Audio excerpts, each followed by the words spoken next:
भैया हमारा जीवन ना दो चीज़ों की वजह से बचा हुआ है। एक तो सरहद के जवान, दूसरा खेतों में काम करता हुआ मेहनत करता हुआ किसान।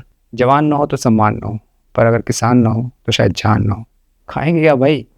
तो भैया आज के मेहमान से मिलने के लिए ना हम 2000 किलोमीटर दूर गए, नेपाल बॉर्डर के पास यूपी में। हैं ही इतने स्पेशल वो। दिल्ली गुड़गांव के चमक दमक ऐशो आराम छोड़ करके वो छोटे से शहर में आकर के किसानी कर रहे हैं। स्मार्ट किसानी कर रहे हैं। आफ्टर ऑल फार्मिंग भी एक साइंस होती है ना।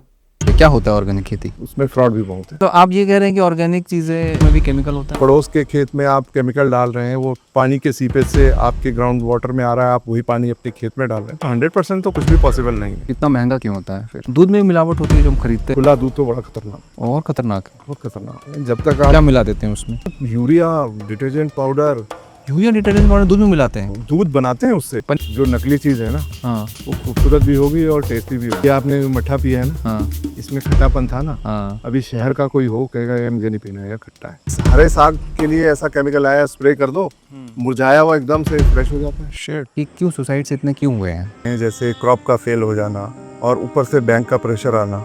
जो किसान की वो खुशी होती है ना कि हाँ, जो पहले बैसाखी मनाते थे और खुश होते थे, वो खुशी अब वो रह नहीं गई। कितने परसेंटेज किसान, कोई रफ आइडिया दीजिए, जो कर्ज में डूबा हुआ है? यहाँ 50% से ज़्यादा किसान कर्ज 50% किसान कर्ज में डूबे हुए हैं। ऊपर। तो सीधा पलिया कलान यूपी चलते हैं और स्वागत करते हैं शक्ति सिंह जी।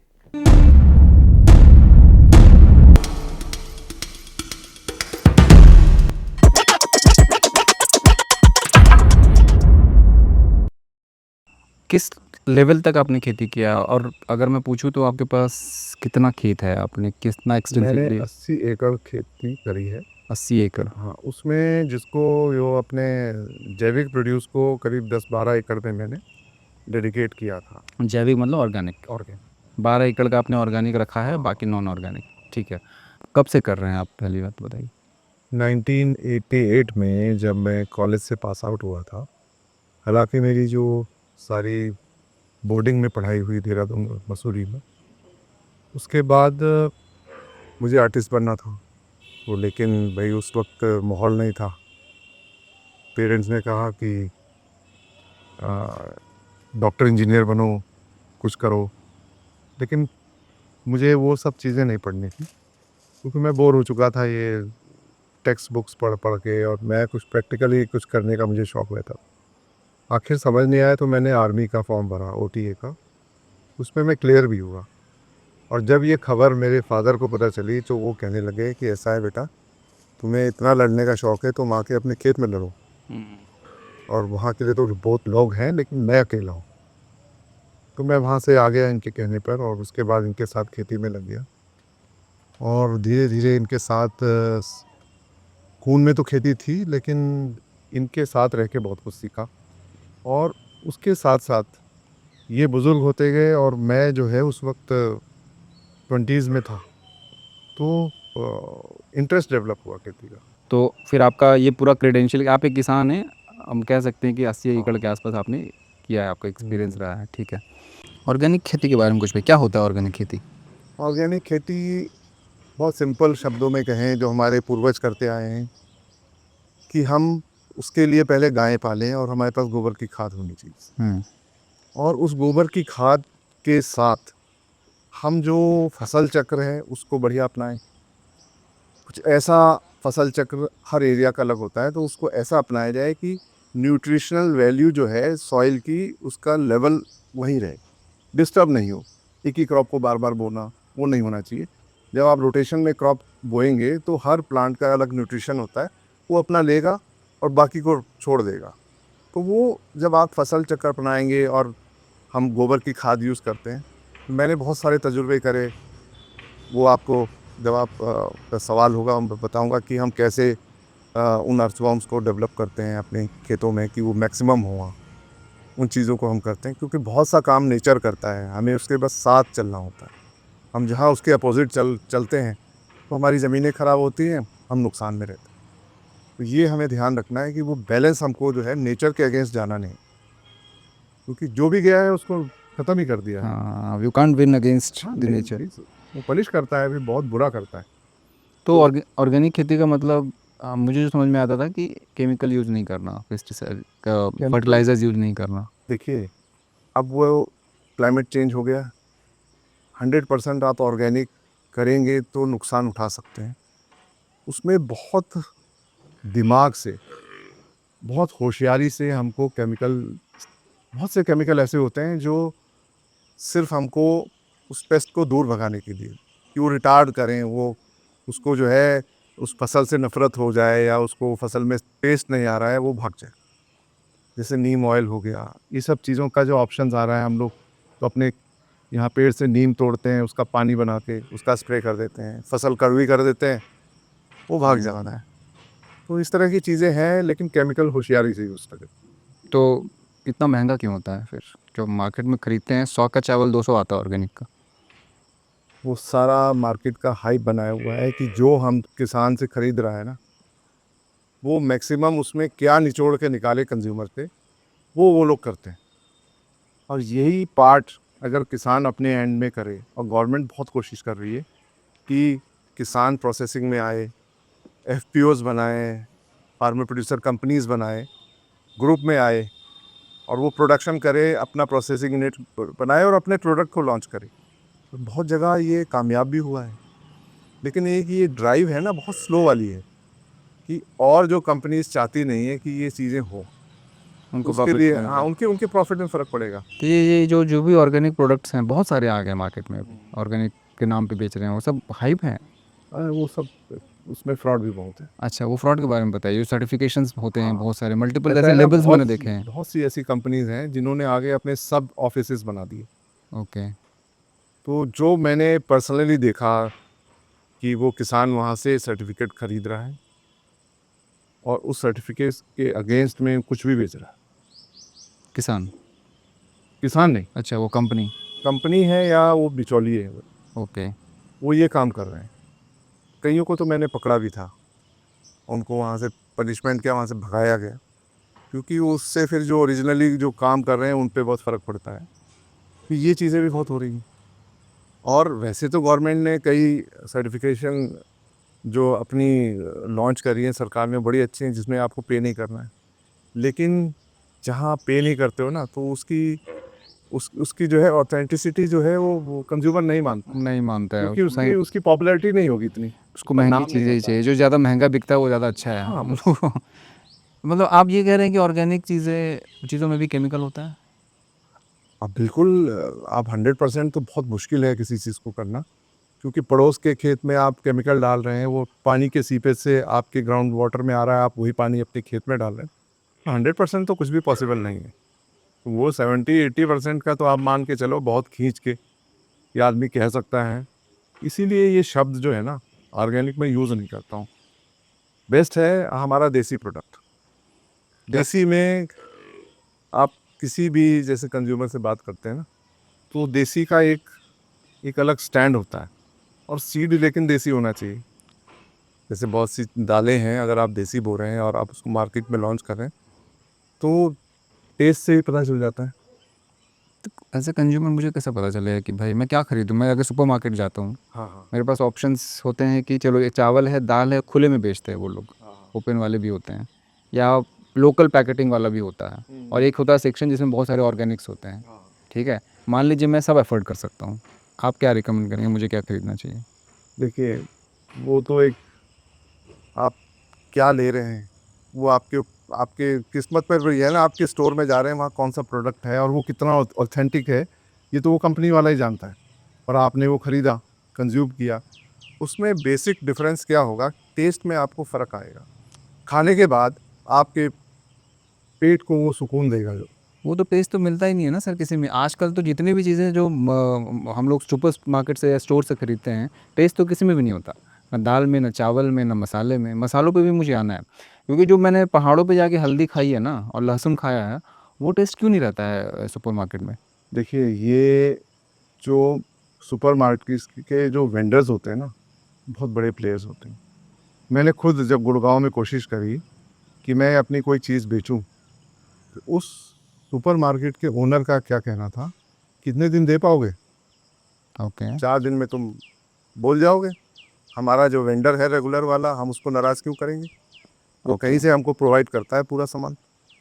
ये देखो कितनी ख़राब नौबत है। मैंने चेरी टोमेटो बोया था पॉली हाउस में, उसको मैं ऐसी थैली में एज अ सैंपल लेकर गया अर्जुन मार्ग में, मॉडर्न बाज़ार करके एक बहुत हाइपर सुपर मार्केट है बड़े लोगों का। तो उसका मैनेजर था, उसने कहा 30 रुपये किलो। मैंने कहा कि 30 रुपये किलो में तो मेरा प्रोडक्शन कॉस्ट भी नहीं आता है, आप 30 रुपये किलो में कैसे देंगे? कहते जाओ। मैं बड़ा मायूस होकर बाहर आ गया और मेरा चेरी टोमेटो और जो वहाँ रखा हुआ था, मेरा शाइन अलग थी, उसका थिक था छिलका और वो पिलपिला था। 2 दिन के अंदर वो बोल जाता था, ख़राब हो जाता था, वो फेंक देते थे। समझाया लेकिन समझने को तैयार नहीं हुआ। मैंने उसको वापस में गया, मैंने कहा एक बात सुनो, मैं इसको जैसी ये डब्बी है ऐसे मैं पैक करके दे दूँ आपको, तो कि कितने रुपए की डब्बी दोगे? मैं आपको 25 रुपये की डब्बी दे दी। मैं चुपचाप मुड़ा और मुस्कुराता हुआ आ गया। मैंने कहा ये जंग मैंने जीती। मैं मार्केट में गया, मैंने एक चेरी वाला जो डब्बे वाला एक वो पूरा पैक बड़ा डब्बा लिया, उसमें मैंने 200 ग्राम चेरी टमाटो भर के उसको क्लीन फिलिन से पैक करके अपना स्टिकर लगाया और मैंने उसको दी। हंस के उसने ले लिया। मैंने 125 रुपये किलो अपना टमाटर ऐसे बेचा। और उसके बाद फिर मैंने उसको ब्लैकमेल किया। जब एक बार वो कंज्यूमर के पास गया है, उसकी इतनी डिमांड आई कि वो मुझे फ़ोन पे फ़ोन कर रहा है, तो मैंने कहा मैं 30 से कम में नहीं दूंगा। फिर मैंने आगे थोड़े दिनों के बाद मैं 35 से कम में नहीं दूंगा। करते करते मैंने एक डब्बा 40 रुपये में बेचा, तो 160 रुपये किलो मैंने उसको बेचा था, और वो भी हाथ जोड़। तो ये किसान को एक, मैं कहीं मीटिंग में जाता हूँ तो ये किससे किसान को बताता हूँ तो थोड़ी उनकी हिम्मत बनती है कि ऐसा पॉसिबल है। स्मार्टनेस से खेलो। हाँ, तो एज अ कंज्यूमर सर मुझे पूछना है कि हम लोग क्या जहर खा रहे हैं अभी? बिल्कुल। लेकिन वही है ना, शहर में रहने वाले के जो इम्यून सिस्टम उसी हिसाब से डेवलप हो गया कि वो काफ़ी हद तक उस जहर को बर्दाश्त भी करता है। और इस जो हमारी बातचीत चल रही थी कि शेल्फ में क्या रखा है, हम कैसे उसको करें, उसका एक लॉन्ग टर्म सॉल्यूशन मैंने एक बार निकाला था, लेकिन कोई सपोर्ट ना होने की वजह से वो कामयाब नहीं हुआ। बहुत अच्छा सॉल्यूशन था जिसमें विन विन सिचुएशन थी। क्या होता है कि जैसे मान लीजिए 100 कंज्यूमर हैं, 50 फार्मर हैं। फार्मर और कंज्यूमर के बीच में 3 या 4 लोग होते हैं, बिचौलिए। सारा प्रॉफिट लेते हैं। बिचौलिए। उसमें कंज्यूमर भी मर रहा है, फार्मर भी मर रहा है। वो 4 आदमी होंगे कुल, 2% कह सकते हैं, जो सारा गेम खेल रहा है, सारा प्रॉफिट अपनी जेब में रखता है। किसान में इतनी हिम्मत नहीं है कि उस बैरियर को तोड़ पाए। कंज्यूमर के पास टाइम नहीं है, ना समझ है या कुछ है या मौका पता ही नहीं है, है, नो पता भी अवेयरनेस नहीं नहीं है। हाँ। कि वो उस बैरियर से इधर कैसे आए। तो वो एक ऐसी दीवार खड़ी करी है जिसको तोड़ने की मैंने कोशिश करी और काफ़ी हद तक तोड़ के भी देखा। तो कौन है ये बिचौलिए? ये बिचौलिए होते हैं, होलसेलर्स होते हैं, आड़ती होते हैं, जो प्रोसेसिंग करते हैं वो होते हैं। भाई हमसे जो है 4-5 रुपए में मक्का ख़रीदा और उसको पॉपकॉर्न बना के 60 रुपए में बेच दिए। कितना बड़ा डिफरेंस है। ओके। तो उसका एक तरीका है जो मैंने वहाँ कई मीटिंग्स में भी कहा, और मैंने जब नहीं देखा कि कहीं से कुछ नहीं हो रहा है तो अपने आप करके देखा। उसमें मैंने 4-5 स्टेट के फार्मर्स थे चुने, मैं घूमा तो 10-12 फार्मर मेरे पास थे जो देसी चीज़ें उगाते थे।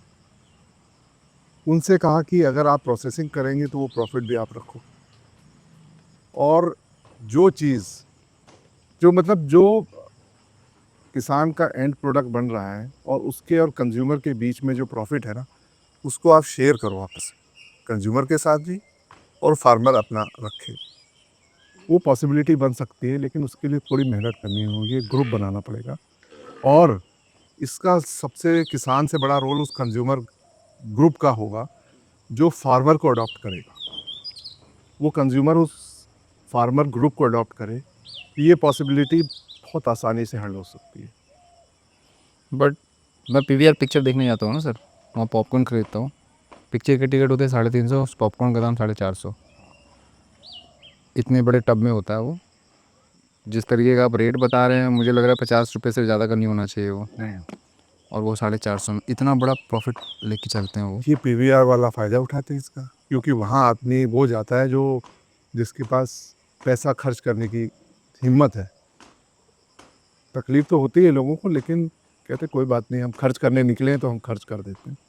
वो मतलब वो तो कुछ ज़्यादा ही है।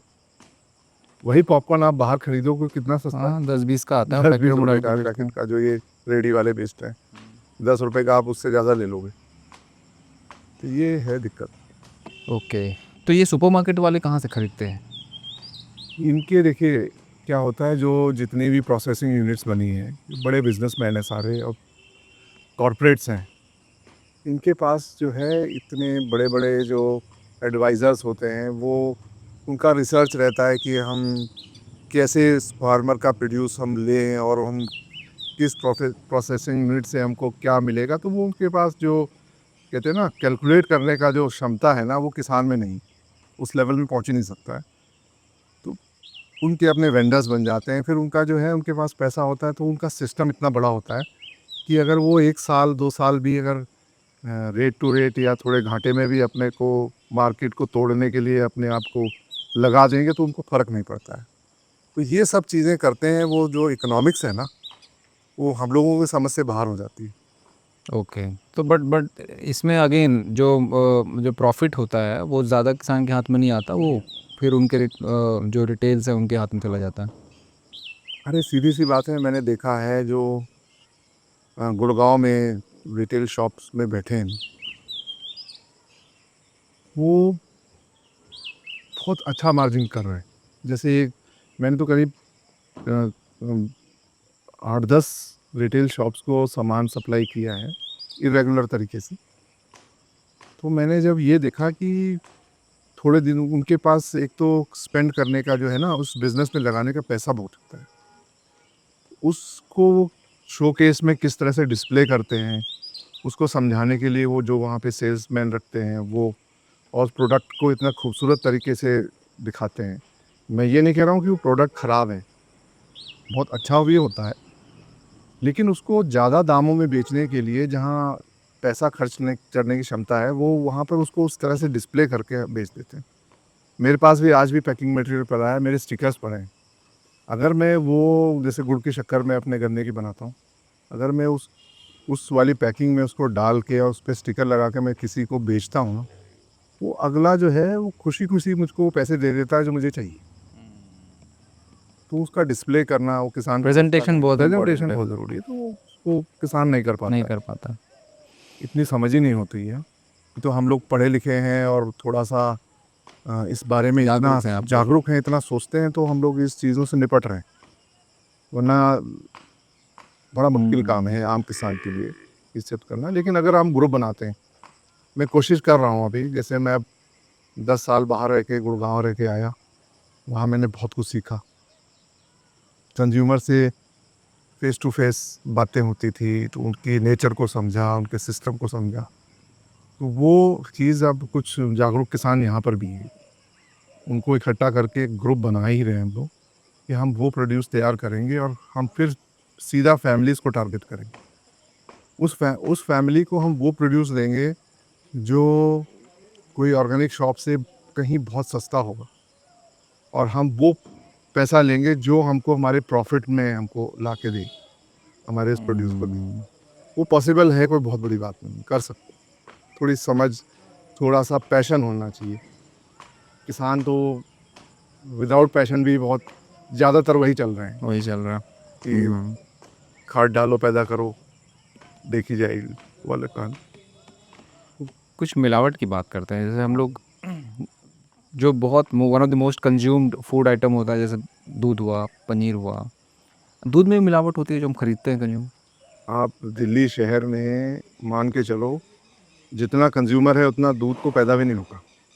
ओके। तो ये सारा नकली दूध बन रहा है, जिसमें दूध के नाम पे सिर्फ मिल्क पाउडर थोड़ा ऐड होता है। तो मैंने बहुत सारी वीडियोस देखी हैं, या मैंने जाना है वहाँ, इस चीज़ में घुस के जाना है, क्योंकि मैंने भी 2 साल एक प्रोजेक्ट चलाया था ऑर्गेनिक मिल्क का। और वो तो ये सब चीज़ों में जब मैं घुसा हूँ, तब मैंने देखा है कि 50% शायद दूध सारा डुप्लीकेट है। एक पैकेट में 50% दूध मिलावट वाला होता है, या ऐसा आप नहीं, बोल रहे हैं ऐसा कि नहीं। ओवरऑल जैसे 50%? जो दूध लोकल लेवल पे खुला आ रहा है, या हम उस दूध को डायरेक्ट नहीं कंज्यूम करके इनडायरेक्टली किसी प्रोडक्ट के तौर पे यूज़ कर रहे हैं। उसका कोई प्रोसेसिंग कुछ बन गया, पनीर बन गया, मिठाई बन गई, उन चीज़ों से अब वो इनडायरेक्टली भी तो हम यूज़ कर रहे हैं। हाँ, नहीं, लेट्स टॉक अबाउट दूध ओनली। तो दूध जैसे आप कह रहे हैं कि दूध आप क्या मैं दूध मुझे खटाल से या जो जो लोग बेचते हैं उनसे डायरेक्टली परचेज़ करना चाहिए? Is that a better option? No, no, no. खुला दूध तो बड़ा खतरनाक, और खतरनाक है। बहुत खतरनाक है। जब तक आप क्या मिला देते हैं उसमें? उसमें urea, detergent powder, urea detergent powder दूध में मिलाते हैं? दूध बनाते हैं उससे, और उसमें वो आपका पीओपी, अच्छा। थोड़ा सा मिल्क पाउडर डालेंगे और उसको घोल के ऐसा बना देंगे कि आप उसको दही जमाओगे तो दही भी जमेगी। मैंने जब रेस्टोरेंट बिजनेस किया है, क्योंकि हम लोग दूध घी में शुरू से रहे हैं, आप दही जो घर में बनाएं उसको आप गर्मी में थोड़ी देर रख दो, खट्टी हो जाती है। जो वहाँ पर रेस्टोरेंट के लिए हम लोग दही लेने गए मार्केट में, वो डब्बे, प्लास्टिक के डब्बे धूप पे रखे हुए थे जून के महीने में, और हाँ। मजा ले वो खट्टे हो गए हो। ऐसा क्या प्रिजर्वेटिव मिलाया है सोच लीजिए। मैं ये नहीं कह रहा हूँ कि वो दही नकली है, लेकिन ऐसा प्रिजर्वेटिव उसमें मिलाया गया कि वो खराब नहीं होने फटता ही देता। नहीं। तो ये कहाँ से खरीदे दूध फिर हम? देखिए, फ़िलहाल जो शहरों में अपना नोन कंपनीज़ का पैकेट वाला दूध है, वही बेटर ऑप्शन है। ओके। या आप कहीं आउटस्कर्ट्स में रह रहे हैं और आप भरोसे में किसी डेयरी में आप खुद दूध लेने जा रहे हैं, तो आप सेफ़ हैं। जैसे हम लोग गुड़गांव रहते थे 55 सेक्टर में, पीछे घाटा गांव था, तो हमारा रोज़ का रूटीन था कि हम डोलू लेके जाते थे, हमारे सामने वो दूध निकाल के हमको देता था, हम लेकर आते। वो मार्केट से 5-10 रुपए महंगा लेता था, लेकिन हमें तसल्ली थी। सामने तो दिखता था। हाँ, लेकिन उसने भी थोड़े दिनों में, हम बाई चांस लेट हो गए तो दूध काट के रखा है जी, ले जाओ। अब वो दूध, चिल्ड दूध, ठंडा। मैंने कहा, काट के तूने इसको कच्चा फ्रिज में रख दिया? कह रहे हाँ, रख दिया कि ख़राब ना हो। मैंने उसको एक दिन पकड़ा, जो मिल्क पार्लर होते हैं वहाँ से वो थैलियों वाला दूध काट के उसी पैकेट में डोलू में भर के वो अपने घर ले जाता है, वहाँ से वो हमको देता है, वहाँ से 10 रुपये महंगा। पकड़ लिया उसको, उसके घर में देखा मैंने, वहाँ पॉलीथीन पड़ी हुई थी। ये बंदा भी शहर है। करप्ट हो गया भाई। तो ये पनीर के साथ भी यही घोटाला है? पनीर तो, और खोया तो सबसे बड़ा घोटाला है, बहुत ही बड़ा घोटाला है। जहाँ मैं रहता हूँ ना वहाँ एक बहुत बड़ा सुपरमार्केट है, मैं नाम तो किसी का नहीं ले रहा हूँ, वहाँ पे खुले में पनीर भी बेचते हैं वो लोग, और वो जो खुले वाली पनीर होती है ना वो खाने में ज़्यादा टेस्टी लगता है। जो नकली चीज़ है ना, हाँ, वो खूबसूरत भी होगी और टेस्टी भी होगी। उसमें भी मिलावट करते हैं पनीर। अभी आपने मट्ठा पिया है ना, हाँ इसमें खट्टापन था ना। हाँ। अभी शहर का कोई हो कहेगा ये मुझे नहीं पीना है, ये खट्टा है। और वही अभी बटर मिल्क जो मिलता है। पैकेट वाला ले आऊँ, हम्म। कहेगा ये टेस्टी है, क्योंकि उसमें जो है नेचुरल वो बैक्टीरिया ही नहीं है। तो पनीर में और भी ज़्यादा घोटाला अब है। खतरा है भाई। तो उसमें भी क्या आप कह रहे हैं कि जो आप ब्रांडेड हैं अभी भी उसका ही? बस वो वही एक आप लोग की बचत वही है, जो ब्रांडेड दिख रहा है, अमूल है या जो भी कह लो, कोई भी नाम ले। वो क्या मॉनिटर्ड होता है या क्या उसके कम से ऑडिटिंग कम होती है? ये है कि वो कंपनीज जो है ना, धोखा तो नहीं करेंगी क्योंकि उनका नाम है। लेकिन अब वो दिक्कत ये थोड़ी है बहुत कि तो उस करती नाम होंगी, से but- भी लोग नकली बेचने लग गए। ओके। जैसे बिस्लेरी बिल्सेरी हो गया। हाँ, वो वही हो गया, एडिडास के भी जूते एविडा हो चप्पल गया। आते हैं, एडिडास हो गया। ओके, ठीक है। तो ये अब घी का भी घोटाला है। घी तो घी जो मैं, मेरी जानकारी में है कि ये बाहर से जो मक्खन आता है इम्पोर्ट होके, जो वेस्टर्न कंट्रीज से आता है, उस मक्खन को वो लोग यहाँ जो है उसको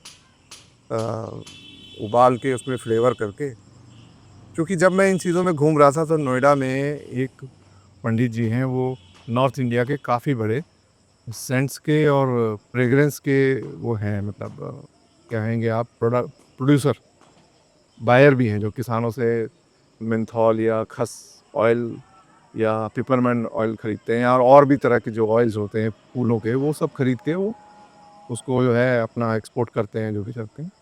मुझे उनके पास बैठने का मौका लगा किसी के थ्रू, तो मैं वहाँ एक नई चीज़ देखी कि आप जो बासमती इंपोर्टेड है और जो इंपोर्ट हो रहा है, एक्सपोर्ट हो रहा है सॉरी, उसका वो सेंट तैयार करते हैं। ओके। 5 किलो में 2-3 बूंद डालो और आप बासमती खुशबू। चावल बनाओ, तो आपको क्या खुशबू है पड़ोस आपको। तक जाएगी खुशबू। ऐसे ही उन्होंने खस का एक ऑल्टरनेट हाँ। दिखाया।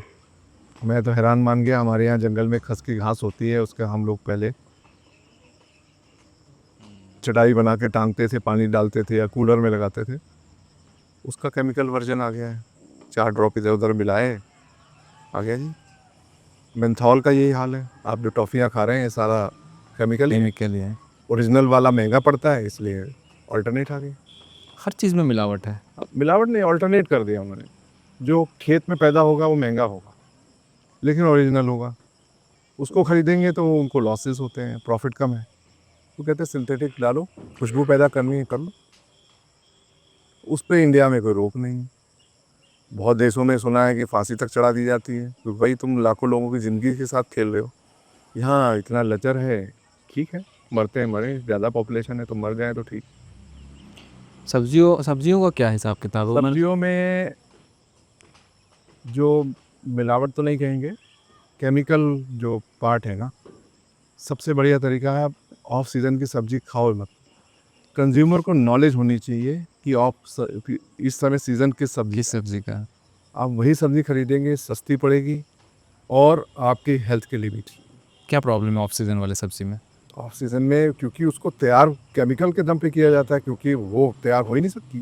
ओके। 24 सॉरी, आपको साल के 12 महीने नजफगढ़ से आपको गोभी मिलती है, और वो ऑफ सीज़न में इतनी खतरनाक है कि जिसमें गोभी में क्या है, जब ज़्यादा गर्मी पड़ेगी तो उसका फूल है वो काला होने लग जाता है। अब वो काला होगा तो आप खरीदोगे नहीं, एसिड में डुबो दो, कालापन सही है, चमकदार वाइट। तो आप एसिड में डुबोया बनता है एसिड वो। में डुबो दो, साफ हो जाती है। केमिकल आ गया, हरे साग के लिए ऐसा केमिकल आया, स्प्रे कर दो, मुरझाया हुआ एकदम से फ्रेश हो जाता है। शिट। इसके वीडियोस देखे हैं मैंने। मैं नजफगढ़ की तरफ गया तो वहाँ मूलियों की खेती कर रहे थे कुछ बिहार से ही लोग थे, जिनको ज़मीन लीज पे दे रखी थी लोकल गांव वालों ने। गंदे नाली का पानी आ रहा था, उसी में बढ़िया मूली देख लोगे यही खानी, सफ़ेद चमाती हुई, और उसको उखाड़ के उसी गंदी पानी में धो के रेड़ी में डाल के मंडी बेचने जा रहा। मतलब उन्होंने ये कोशिश भी नहीं करी कि इसको कम से कम ठंडे उस अच्छे पानी में धो दें। तो सोच लीजिए वो हैवी मेटल्स जो हैं शहरों में जो नालों में घूम रहे हैं, वो एक तो सॉइल से आपके प्लांट में आया, उसके बाद उसकी धुलाई भी उसी से हो रही है, और फिर वो हमारी बॉडी में भी वो चला गया। हमारी बॉडी में आ रहा है, फिर हमें कैंसर हो रहा है। ये सब हैवी मेटल्स हमारी बॉडी नहीं कहाँ तक बर्दाश्त करेगी। तो मतलब सब्जियों को कितना भी धो ले वो ज़्यादा वो देखिए कुछ तो अंदर है उसमें। अब यही होता है कि कुछ आप बच सकते हो, उसको बढ़िया सा तरीके से धो, सिरका वगैरह डाल के और गुनगुने पानी में उसको भिगो के उसको खूब ढंग से साफ करो, तो कुछ हद तक आप बच सकते हैं। ये है पॉसिबिलिटी। देखिए अल्टीमेटली जो है वो मेरा वो जो आइडिया था कि फार्म कम्युनिटी और कंज्यूमर कम्युनिटी का जो ग्रुप है ना, वो आपस में अगर जुड़ जाए ना, तो कीमत और क्वालिटी का जो है वो हो जाएगा। तो उसमें सोनीपत पे भी मैंने जो है फार्मर्स को फिर बड़ा काम किया था, इसके बड़ा अच्छा रिजल्ट उनके भी समझ में आता था। लेकिन ये प्रोजेक्ट जो है ना, वो हमारे जैसे छोटे लेवल का कम फाइनेंस वाला आदमी उसको लंबे खींच नहीं सकता। ओके। जो हम किसान एक उगाता है, लेट्स से टॉक अबाउट धान, एक सिंपल जो सबको पता है कि चावल धान आप उगाते हैं, किसान उगाता है, उसका मुझे step by step end to end process बताइए कि जब उसकी सीडिंग होती है वहाँ से लेकर के जब वो रिटेल तक पहुँचता है, एक बंदा खरीद के खाता है उसको, मुझे वहाँ से वहाँ तक का प्रोसेस जानना है। उससे बताना है कि कितना वक्त लगता है, कितना इन्वेस्टमेंट लगता है, प्रॉफिट मार्जिन क्या होता है किसान का। नॉन ऑर्गेनिक फार्मिंग की बात कर रहा हूँ मैं। हाँ, तो आप उसको ब्रीफ में समझाइए कि क्या प्रोसेस होता है। जैसे हम धान की बुआई के बारे में सोचते हैं, तो सबसे पहला स्टेप होता है कि हमारे खेत को लेवल करना है। अब तो कंप्यूटर लेवलर आ गए हैं, तो इसलिए बड़ा आसान हो गया है। हम खेत को लेवल करते हैं, और अगर हमने जैसे गेहूं के बाद धान बोना है, तो उस गेहूं और धान के बीच में हमारे पास 1.5 से 2 महीने का टाइम होता है। तो हम उस खेत को जोत के, उसको पलट के, उसको खूब सुखाते हैं कि उसके खरपतवार सूख जाएं, उसमें जो कीड़े मकोड़े हैं उनके अंडे हैं वो मर जाएं। तो आने वाले टाइम में, और एक और जो हमारा वैदिक नॉलेज कहती है कि धरती को पकाना, तो वो डीले के फॉर्म पे हम खेत को छोड़ते हैं, जिससे उसका सरफेस बढ़ जाता है सॉइल का, तो उसको चारों तरफ से सन से जो एनर्जी मिलती है वो एनर्जी फ्यूचर में उस प्लांट को काम आती है। उसके अलावा जोत के छोड़ के फिर हम पौध की तैयारी करते हैं। तो ये जोतने का प्रोसेस कितने दिन चलता है? वो आप 4-6 बार जब जितना जैसा चाहो। ट्रैक्टर यूज़ होता है ट्रैक्टर यूज़ होता है, और जिनके पास उसमें हैरो ट्रैक्टर नहीं लगाते हैं, कल्टीवेटर लगाते हैं, जिससे कि उस खेत को बस खोदते रहें और उसमें जो है उसमें गर्मी पहुंचती रहे, खरपतवार सूखता रहे, कीड़े मकोड़ों के अंडे मर जाएं, ये हमारा मकसद होता है। और जिनके पास ट्रैक्टर नहीं है तो वो बैलों की गोई से भी खेत जोते। अभी भी बैल यूज़ होता है? अब तो पहले तो एक गांव में अगर 100 किसान हैं तो 80 बैल होते थे, बैलों की जोड़ी होती थी जो काम करती थी। अब उल्टा हो गया है, 20 भी नहीं, हमारे पूरी ग्राम सभा में मुश्किल से 3 किसान ऐसे हैं जो बैलों की खेती करते हैं, और उनको हम लोग अपने यहाँ गन्ने के बीच में जुताई करने के लिए उन्हीं को इन्वॉल्व कर। उसके आगे वाली पीढ़ी खत्म, ये लास्ट चल रहा है। नहीं, बट इसमें तो बैलों की अब खेती करता है तो नुकसान है ना, क्योंकि स्लो प्रोसेस होता होगा। लो प्रोसेस भी है, लेकिन एक कहते हैं ना, मेहनत, किसान थोड़ा सा ऐसा हो गया है कि कम मेहनत करनी पड़े। तो अब कायदे में तो ट्रैक्टर कम से कम 5 एकड़ या 10 एकड़ से 10 एकड़ मान के चलिए, उस जब तक आपके पास 10 एकड़ ज़मीन है तब आपके पास ट्रैक्टर होना चाहिए। ये सारी ज़मीन आप नहीं जोतते हैं, 1/4 40% ही ज़मीन आप जोतते हैं, बाकी में क्रॉप होती है। तो 40% के लिए आप इतना बड़ा एक ट्रैक्टर ला के खरीदते हैं, फिर उसकी आप कितने का आता है एक ट्रैक्टर? ट्रैक्टर 5-6 लाख से कम का नहीं आता, 5-6 लाख का। और उसकी लोन कराते हैं, लोन का कितनी किस्तें बनती, तो किसान तो कम से कम उसको लगभग दुगना पे करने के बाद भी वो भुगतता ही रहता है। मतलब उसको कॉस्ट को रिकवर नहीं कर पाता है।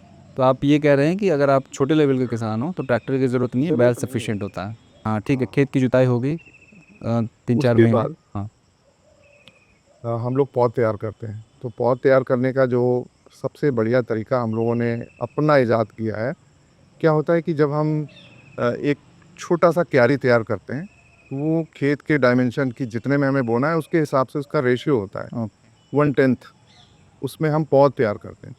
तो पौध तैयार करने के लिए हम पहले उस एरिया में जहाँ पौध तैयार है उसको खूब जुताई करते हैं, तो खर पतवार को हाथ से बीन के उसको लेवल करके फिर उसमें हम पानी भर के, इधर हम धान को पानी में भिगो देते हैं, जो धान का बीज होता है उसको 24 घंटे पानी में भिगोते हैं कि उसका जो ऊपर का छिलका है सॉफ्ट हो जाए और जर्मिनेशन में सपोर्ट मिले।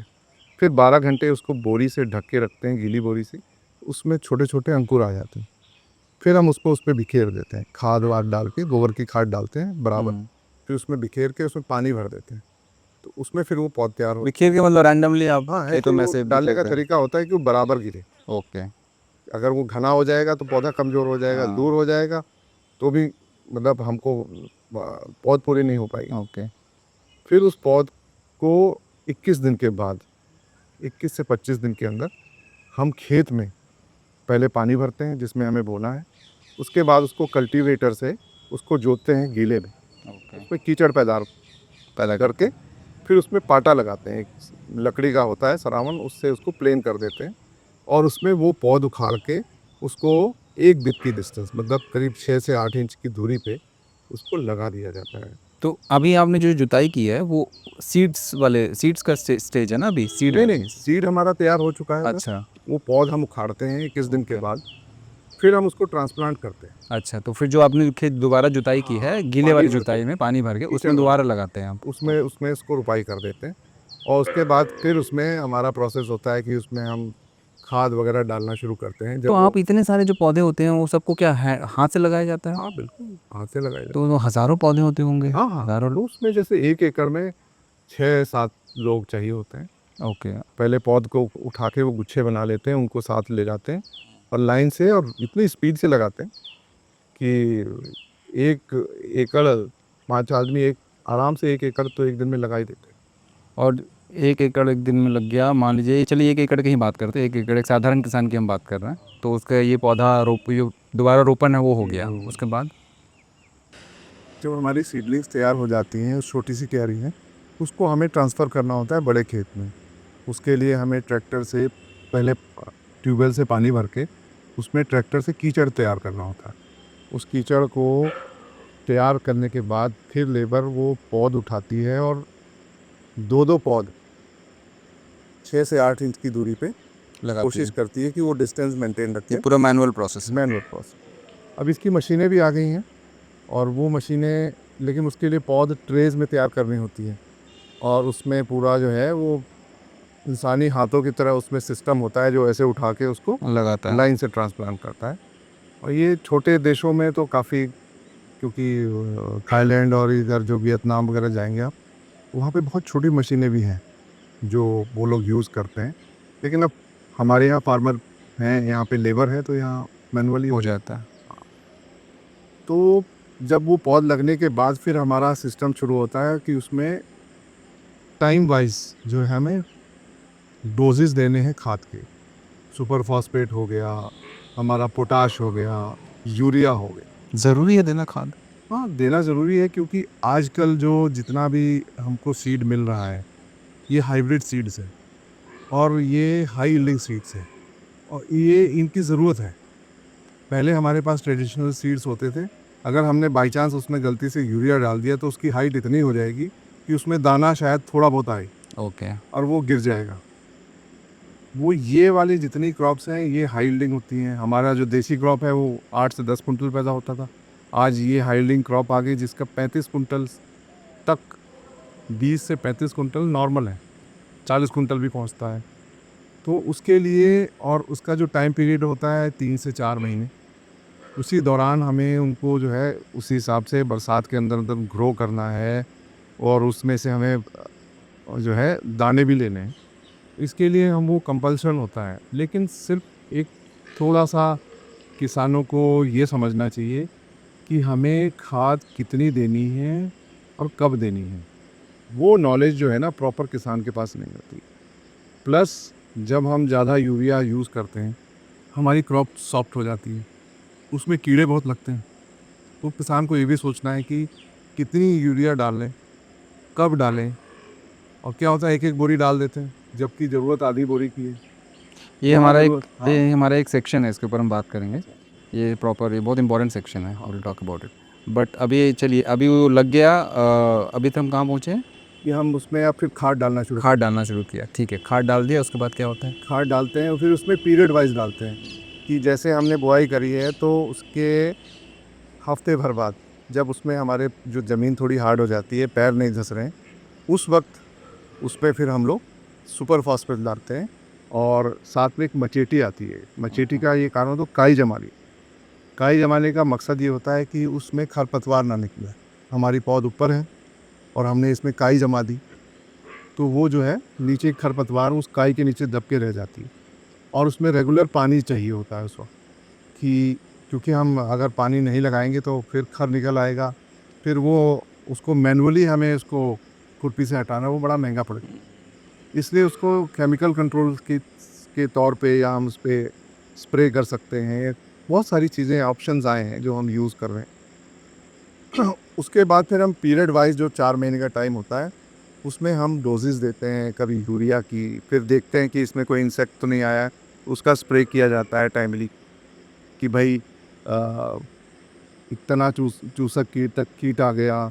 एक जब बाली फॉर्म होने लग जाती उस वक्त कोई जो उसमें दूध फॉर्म होता है बीज का, उसको चूसने वाला कीड़ा आ गया।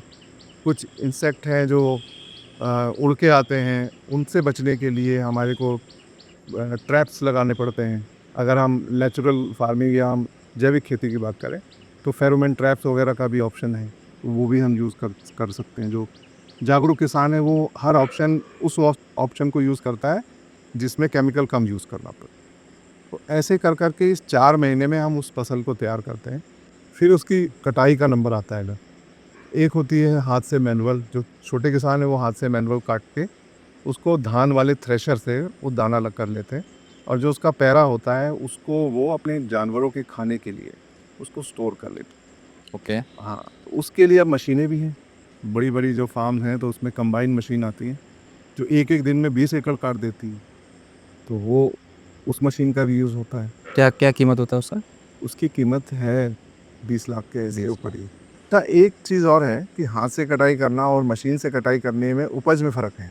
अच्छा जो हाथ से कटाई करते हैं ना, उसका उसका जो है उपज ज़्यादा निकलती है। रीज़न क्या है? जब हाथ से काटा उस फसल को खेत में छोड़ देते हैं, तो जितनी भी एनर्जी होती है उस प्लांट की वो अपने सीड को दे देता है। अच्छा तो मशीन के मुकाबले वो 1 एकड़ में 2 से 4 कुंटल फालतू उसको एक्स्ट्रा मिल जाता एक्स्ट्रा है। मिल जाता ओह वाओ! है। ये जो ट्रेडिशनल मेथड्स थे तो उस वक़्त तो मशीनों का मतलब नहीं था। नहीं था, हाँ, लेकिन इनके प्लस पॉइंट्स भी प्लस थे। पॉइंट। ठीक है, तो अब धान आ गया है कि अब कटाई हो गई है, हाँ, उसके बाद फिर धान को अलग किया जाता है, हाँ। हाँ, तो उबाला धान को जाता है। फिर अपना सुखा लिया जाता है।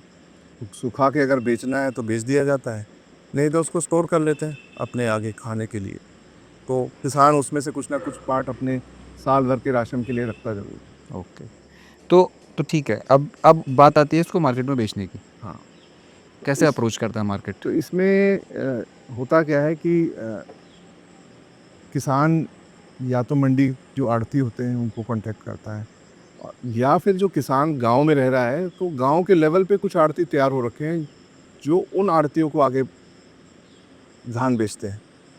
उनकी तो किसान को यहाँ से ढो के ले जाना नहीं होता। तो किसान ये कोशिश करता है कि चाहे थोड़ा पैसा कम मिल जाए, वो यहीं से हमारा धान उठा के ले जाए, क्योंकि उनको अपना टाइम फिर दोबारा खेत में डिवोट करना है। और लोकलाइट होने की वजह से थोड़ा उनको ये भरोसा रहता है कि हाँ, हमारा पैसा नहीं डूबेगा और हमको टाइम से पैसा मिल जाएगा। तो उसमें कुछ गवर्नमेंट की स्कीम में एमएसपी वगैरह जो आती है, लेकिन एक असलियत ये है कि इतना धान गवर्नमेंट बड़ा मुश्किल खरीद पाती है। ओके। और धान को रोकना किसान के बस का नहीं होता, क्योंकि उसको पैसा चाहिए और स्टोरेज के लिए उसके पास कोई ऐसा ठिकाना जनरली होता नहीं है। उसको वो चाहता है कि जल्दी बिके और उस पैसे को मैं यूटिलाइज़ करूँ और आगे आगे की खेती में अपने और खर्च। तो 1 एकड़ ज़मीन में कितना क्विंटल धान हो सकता है? उसमें बहुत सारे वेरिएशंस हैं। अगर हम हाई यील्डिंग वेराइटीज़ की बात करें, लॉन्ग ड्यूरेशन की क्रॉप्स होती हैं, शॉर्ट ड्यूरेशन क्रॉप्स होती हैं, तो पचासों तरह के बीज हैं। लेकिन एक हम एवरेज लेके चलें तो 20 से 30 कुंटल जो हमारी बरसात की क्रॉप है, और वो 35 कुंटल तक भी पहुंच जाती है, डिपेंड करता है हमारा क्लाइमेटिक कंडीशन कितना सपोर्ट करता है। तो मान के चलिए 20 से 35 कुंटल 1 एकड़ का निकल धान जाता है। हो सकता है। उसमें किसान का इन्वेस्टमेंट मुझे जानना है कि उसका प्रॉफ़िट मार्जिन क्या है? अच्छा, तो उसमें ये है कि 1 एकड़ में 12,000 का खर्चा है। 12,000 का। ओके। और जो ये हम पूरे प्रोसेस जो आपने एंड टू एंड बताया हाँ, उसमें एंड टू एंड 12,000 रुपए सारा लगे हैं, उसमें खाद, पानी, लेबर, बीज का कॉस्ट, ये सब मिला के कटाई तक। हाँ, ओके। ये 12,000 का खर्चा हम लोग उसमें जो है कैलकुलेट करते हैं। थोड़ा-सा ऊपर-नीचे हो सकता है, डिपेंड करता है कि आपको ज़्यादा केमिकल यूज़ करना पड़ा, कोई एपिडेमिक आ गई तो बात अलग है, तो 1000 ऊपर हो जाएगी। 12,000 का एक फिक्स जो हम लोग सोचते हैं। ठीक है। धान की कीमत अब तो थोड़ी ठीक हो रही है। ये जो है 15-16 मॉइस्चर देख के लिया जाता है, 1500-1600 रुपए या 2000 रुपए 1 कुंटल हो जाता है। तो हम मान के चलें अगर 20 कुंटल हो गया तो 40,000 हो गया। मिनिमम मान रहे हैं आप? हाँ, मिनिमम मान लें 20 कुंटल 40,000 हो ही रुपए। जाता है, ओके। 40,000 हो गया। ये जो कीमत आप दे रहे हैं वो किसकी कीमत है? ये रिटेल की कीमत है या ये जो होलसेल की है। होलसेल की कीमत? लेकिन उसमें भी एक हर साल का एक फ़र्क होता है कि उधर खरीद क्या चल रही है। तो अभी पिछले कुछ सालों से देख रहे थे कि हम ये 12-1400 रुपए के आसपास ही रह रही। या अगर बाई चांस किसी बाढ़ की वजह से क्रॉप फेल हो रही है बहुत बड़े एरिया में, तो ये जो है 2000 तक 1800 से 2000 तक भी पहुंचता है पर कुंटल का रेट। लेकिन जनरली वो 1200-1400 के आसपास ही घूमता रहता मिनिमम मान के चलते हैं, चलिए मिनिमम। 1200 मान के चलते हैं, 20 कुंटल है अपने पास, राइट? तो 24,000 रुपये हो गए, 12,000 का इन्वेस्टमेंट है और हो गया 24,000। हाँ। 100% प्रॉफिट। हाँ, लेकिन इसको आप प्रॉफिट तो कह रहे हैं, लेकिन उस किसान का आप हिसाब किताब देखिए क्या होता है कि 100% किसान इस वक्त वो क्रॉप लोन पे ही डिपेंडेंट रहता है। उसकी किस्तें वो चुकाता है, तो वो घूम फिर के बेचारा उसके हाथ में बहुत थोड़ा ही लगता है। क्रॉप लोन किस किस चीज़ के ये लिए होगा? किसान क्रेडिट कार्ड बनाते हैं। अब जैसे फॉर एग्ज़ाम्पल हमारे यहाँ शुगर केन की क्रॉप ज़्यादा होती है। तो हमारे यहाँ का जो भी मापदंड है किसान के प्रॉफिट का, वो शुगर केन से आंका जाता है, क्योंकि मेन क्रॉप है, कैश क्रॉप है लेकिन मेन क्रॉप है। और वो फैक्ट्री पे डिपेंडेंट रहते हैं कि फैक्ट्री अगर हमको टाइम से पैसे देगी तब हमारा सिस्टम सही चलेगा। लेकिन पीछे दसों सालों से जो है फैक्ट्री ना टाइम से पेमेंट देती, तो वो उसमें उलझ के किसान जो है कर्जदार होता जा रहा है और बहुत भारी कर्जे में फंसा हुआ है। उसके निकलने की राह नहीं है। ठीक है, तो कर्ज़ है, लेकिन ये भी मान, जैसे हमने कैलकुलेट किया 100% प्रॉफिट जनरेट किया जा सकता है, वो भी हमने मिनिमम रखा है, हाँ, ठीक है? और धान कैश क्रॉप है, राइट? तो we talking about cash crops, let's say कि कैश क्रॉप में 100% किसान एक प्रॉफिट निकाल सकता है। प्रॉब्लम आप कह रहे हो कि यहाँ पे कर्ज़ का है, ठीक है? लोन्स का, वो इट्स अ बिग प्रॉब्लम। ना अभी मेरा क्वेश्चन ये है, क्योंकि मेरा जो इंप्रेशन था कि इनके किसानों के जेब में पैसे प्रॉफिट मार्जिन बहुत कम होता है। मतलब अगर वो 10 रुपये का इन्वेस्टमेंट कर रहा है तो उसके जेब में 12 रुपये आते हैं। जो आप कह रहे हो कि नहीं, ऐसा नहीं है, 10 की जगह 20 आते हैं, राइट? तो इतना बड़ा मार्जिन है। अच्छे बिज़नेस में भी इतना अच्छा मार्जिन नहीं होता है। बट मुझे फिर आपसे ये जानना है कि क्यों सुसाइड से इतने क्यों हुए हैं किसान? देखिए, अगर बाई चांस एक क्रॉप में किसान झटका खा जाए, वो 3 साल नहीं समझता। सबसे खराब जो सिचुएशन किसान की क्या आती है कि उसकी क्रॉप खराब हो गई, उसके पास दूसरा सोर्स ऑफ इनकम नहीं है जो उसको वो कोप अप कर सके। जो मैंने तो वो किसान, मार्जिनल किसान भी वो कामयाब होते देखे हैं जिनका एक कोई साइड बिजनेस है, कि वो कोई दुकान भी कर रहे हैं। और तो इन दोनों का तालमेल, और छोटे किसान की सबसे बड़ी एक मुसीबत क्या होती है कि टाइम पे उस वक्त टाइम पे उसके पास पैसा नहीं होता है जिस वक्त उसको खेत में लगाना। क्या रिस्क फैक्टर होता है? आपने कहा क्रॉप खराब हो जाता है, क्यों खराब होगा क्रॉप? बाढ़ आ रही, जैसे पिछले साल बाढ़ आई थी, मेरा खुद का धान 50% चला गया। नेचुरल डिजास्टर होता है। रेलवे लाइन टूट गई, नेपाल से पानी आया, रेलवे लाइन काटनी पड़ गई क्योंकि शहर डूब रहा था, तो उसको चुपके से रेलवे लाइन पे या कट गई या काट दी गई, जो भी कंट्रोवर्सी थी। वेदर डिपेंडेंट काफ़ी होता है। हाँ, वेदर डिपेंडेंट बहुत। क्या जो आप लोग जब उस जो इरिगेशन, मतलब वो जो पानी देते हैं, वो भी अब क्या अभी भी वेदर डिपेंडेंट है बारिश के ऊपर? नहीं, हम जिस जगह पे बैठे हैं ये वो जगह है जहाँ पानी सबसे ज़्यादा है और पानी की कोई प्रॉब्लम नहीं है। अब पिछले 5 साल 10 सालों से ये जो गवर्नमेंट आई है, इसकी वजह से हमें बिजली भी खूब मिल रही है। तो इस समय जो है मोटर जिनके पास है वो बहुत सुकून में है कि उनको पानी की प्रॉब्लम नहीं है, वरना पंपिंग सेट से जब लगाते थे तो महंगा पड़ता था। तो आप जो उस चीज़ को सोसाइटी के साथ नहीं कर रहे हैं, वो किसान परेशान होता है। कर्ज जब उसका नहीं उतर रहा है तो उसकी क्रॉप्स भी उसको नहीं बचा पाती, तो ये ज़्यादातर केसेस सुसाइड के महाराष्ट्र साइड हुए, राइट? कि वहाँ पानी की कमी है। तो पानी की कमी, वही मैं जानना चाह रहा था कि मतलब क्या वहाँ पे अभी भी लोग हाँ, बहुत वेदर से के ऊपर एरिया, डिपेंडेंट है? बहुत से एरिया हैं जहाँ पर या तो वो बोते ही नहीं, फिर माइग्रेट कर गए, शहरों में चले गए, मजदूरी करने चले गए। यही हालात मैंने उत्तराखंड में देखा है कि स्टेप्स में जो हज़ारों एकड़ ज़मीनें जिसमें कभी खेती हुआ करती थी, सारी बंजर पड़ी हुई। उसमें बस घास उगती है और जो वहाँ रह रहे हैं वो घास काट के अपने गाय बैलों को खिलाते पिलाते उन वो सारे माइग्रेट कर गए, क्योंकि पहाड़ों में भी पानी की बहुत प्रॉब्लम है। जो पानी के गधेरे होते हैं, अगर एक साल उत्तराखंड में तो बारिश या तो बहुत तेज़ आएगी आएगी, नहीं तो नहीं आएगी। वो एक साल भी अगर वो ड्रॉप कर गए तो ख़त्म है ना, अपना परिवार कैसे चलाएंगे। तो ये सिचुएशन देश के बहुत सारे इलाकों में। तो आप कह रहे हो कि सिर्फ फार्मिंग के भरोसे आप नहीं यार, किसान नहीं रह सकता? नहीं ऐसा किसी भी यहाँ स्टेट की बात कर रहे हैं आप? किसी की स्टेट देखिए। तो सुसाइड में उसकी सच्चाई ये नहीं है कि किसानों को फार्मिंग से कम पैसा मिल रहा है, but it is a complicated scenario. शायद उसके पीछे बहुत सारी चीज़ें हैं। बहुत सारी चीज़ें हैं, जैसे क्रॉप का फेल हो जाना और ऊपर से बैंक का प्रेशर आना, या उसने किसी प्राइवेट आदमी से कर्जा लिया, जैसे हरियाणा में और बहुत जगहों पे चलता है, यहाँ पे कम है, कि वो आड़ती ही उनको जो है पैसा दे देता है कि ये क्रॉप आप लगाओ, वो क्रॉप मैं ही खरीदूँगा जो उस वक्त का रेट होगा। तो वो किसान मजबूरी में उसको जब पैसा लगाने को नहीं होता तो उनसे लेता है, और फिर वो या तो उस क्रॉप में काट पीट के उससे वसूल लेते हैं या फिर वो ब्याज लगा देते हैं। तो ये प्रेशर जो है, ये पता चला कि जो किसान की वो खुशी होती है ना कि हाँ, जो पहले बैसाखी मनाते थे और खुश होते थे, वो खुशी अब वो रह नहीं गई। उसको पता है कि ये पैसा जो है पूरा भी नहीं कर पाऊँगा मैं। कितने परसेंटेज किसान, कोई रफ आइडिया दीजिए, जो कर्ज में डूबा हुआ है? मैं कहता हूँ यहाँ 50% से ज़्यादा किसान कर्ज में 50% किसान कर्ज में डूबे हुए। ऊपर, इससे ऊपर ही है।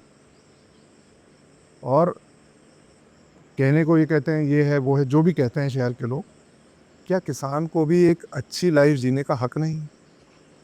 उसको भी गाड़ी में घूमने का शौक है। अगर वो 20 एकड़ का किसान है, 25 एकड़ का किसान है, तो उसकी भी कुछ इच्छाएं हैं कि उसका बच्चा जो अच्छी पढ़ाई करे, वो भी एक अच्छे से घर में रहे, अच्छा खाए पिए, एक छोटी सी गाड़ी हो उसमें घूमे। तो ये सब चीज़ों को करने के लिए वो, तभी मैं कह रहा हूँ कि वो इंटेलिजेंट, अब या उसको मजबूरी कह लो या इच्छाएं कह लो, कि जो क्रॉप लोन लेता है उससे वो गाड़ी खरीद लेता है अपनी उस इच्छा को पूरी करने के लिए। फिर उसमें खर्चे तो होते ही हैं, खर्चे बढ़ जाते हैं। उधर क्रॉप में लॉस होता है तो अब वो कहीं का नहीं रह जाता। तो बहुत सारी प्रॉब्लम्स हैं किसान को जो घिरती है। आपके गांव में किसने किया सुसाइड? ये कई साल हो गए। अब तो जब से ये माइग्रेटरी लेबर हो गई है ना, तो ये मरने वाला सिस्टम तो ख़त्म है। बहुत साल पहले शायद, हाँ, अभी पिछले साल भी एक हुआ था। उस पे एक पे कर्जा था बैंक का, और वो बहुत गरीब था, और वो इतना मल्टीप्लाई हो गया कि वो उसकी सामर्थ्य के बाहर था। 5-7 इंटरेस्ट लाख रुपए बना क्या दिया। इंटरेस्ट किस इंटरेस्ट पे कर्ज मिलता है इनको? अगर आप केसीसी लेते हैं तो 4% होता है, लेकिन आप उसको रोटेट करें साल में 2 बार, जो पॉसिबल है किसान के लिए बड़ा मुश्किल, बहुत मुश्किल हो जाता है कि वो उसको रोटेट कर पाए। कुछ लोग कर पाते हैं, कैसे करते हैं, अपने जेवर रख के करते हैं, जैसे भी करते हो। तो वो रोटेट करें तो वो बहुत कम है, लेकिन जब वो रोटेट नहीं करता तो उसको फिर पनिशमेंट के तौर पे जो उस पे एक्स्ट्रा पेनल्टी डाला जाता है। पेनल्टी और चक्रवर्ती ब्याज, तो कोई माफ़ी नहीं है इन सब कोई चीज़ों की? माफ़ी नहीं है, कोई सुनवाई नहीं है। इंडस्ट्री वालों की तो बहुत सुनवाई है, लेकिन फार्मर की सुनवाई नहीं है। कई बार तो ऐसे हम लोग फील करते हैं कि गवर्नमेंट चाहती ही नहीं कि खेती करे किसान। और क्या योगदान, देखिए हम लोग एज अ कंज्यूमर, तो हम जो खाना खाते हैं हम किसान का ये योगदान समझते हैं कि भाई अगर किसान खेती बाड़ी नहीं करेंगे तो हमें खाना कहाँ से मिलेगा, और ये बहुत बड़ा योगदान है। तो गवर्नमेंट इस चीज़ को समझती नहीं है कि अगर, बिकॉज, और उससे पहले मेरा ये सवाल है आपसे कि क्या लोग, किसान जो है वो किसानी करना छोड़ रहे हैं, हाँ, फार्मिंग करना? बहुत। मुझे नहीं लग रहा है मेरा बेटा जो है खेती करेगा, क्यों छोड़ रहे हैं? क्योंकि एक तो डिवाइड हो रही हैं ज़मीनें, भाई हैं तो उनमें ज़मीनें डिवाइड हो रही हैं। फिर उन बच्चों को जिनको हमने शुरू से नहीं चाहा कि वो हमारे कंधे से कंधा लगा के ये काम करें, तो वो माइंडसेट उनका कहाँ से बनेगा? क्योंकि हम थोड़ी ज़मीन में उनको नहीं घुसाना चाहते। हम कहते हैं आप योग्य बनिए, कोई ऐसा काम करो कि तुम्हारी लाइफ ईज़ी हो, हम ये करते हैं। लेकिन फिर भी जैसे मेरा बेटा है, उसको मैं खेत भी ले जाता हूँ, उसको तो मैं एक बार 2 ट्रॉली, बड़ी-बड़ी ट्रॉलियों में गन्ना भर के, और उसको मैं क्रशर पे लेकर गया साथ, और ठंड थी, ट्रैक्टर में तो कोई आड़ नहीं होती। उसको यही बताने के लिए कि ये खेती किसानी कितनी मुश्किल चीज़ है, कितनी मेहनत होती है। उसको हम जब लेके जाते हैं तो उस ठंड को झेलना, फिर वहाँ पे हम उस ठंड में बैठ के इंतज़ार करते हैं हमारा नंबर आए कि हमारा ट्रॉली खाली हो। उसको मैंने ट्रैक्टर भी चलवाया है खेतों में, तो उसको वो एहसास तो कराया है कि हमारे जो है फ़ोर फादर्स जो हैं, खेती कैसे करते थे और क्या मेहनत लगती है उसमें। और जब थोड़ी ज़मीन होगी, या तो फिर इस तरह का सिस्टम हम डेवलप करें कि वो उसी खेती में कोई इतनी हाईटेक खेती करे, पैदावार बढ़ा दे। पैदावार बढ़ाए। लेकिन वो फिर ये बात वही है कि हम उनको पढ़ा लिखा देते हैं तो उनका माइंडसेट चेंज हो जाता है, दूसरी तरफ चला जाता है। मैं एक्चुअली सर खाना जब खाता हूँ तो बहुत वेस्ट करता हूँ। आपसे बात करके मेरे को बड़ी ये लग रही है, शर्म आ रही है खुद पे कि यार, क्योंकि आपने जो चावल धान उगाने का जो प्रोसेस बताया, इसमें मेहनत बताया, और हम अगर एक मुट्ठी धान चावल भी फेंक देते हैं खाना खाने के बाद, तो उसकी तो वैल्यू तो बहुत ज़्यादा है। मुझे लगता है कि एज अ कंज्यूमर, मैं तो गया भाई, चलो 50 रुपये बहुत बड़ी चीज़ नहीं है, 1 किलो चावल ख़रीद के ले आया, और उस 1 किलो चावल की जो वैल्यू है, उसको जो उसमें पीछे की जो मेहनत है, जो कहानी है, वो तो बहुत ज़्यादा है, बहुत वास्ट है। मैं अपने बेटे को बहुत डांटता हूँ और वह बहुत सुधर गया है।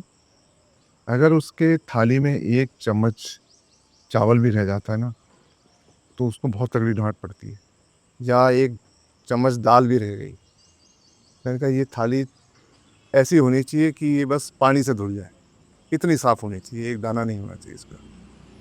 उस एहसास को दिलाने के लिए उसको मैं खेत में ले जाता हूँ, और उसकी वहाँ जब धूप में, गर्मी में, ठंड में जब उसको महसूस होता है कि हाँ, कि वाक़ई मेरे फ़ादर जो सही कहते थे और मेरे दादा सही कहते थे कि अनाज की इज़्ज़त करो और इसको वेस्ट नहीं करो, वेस्ट मत करो।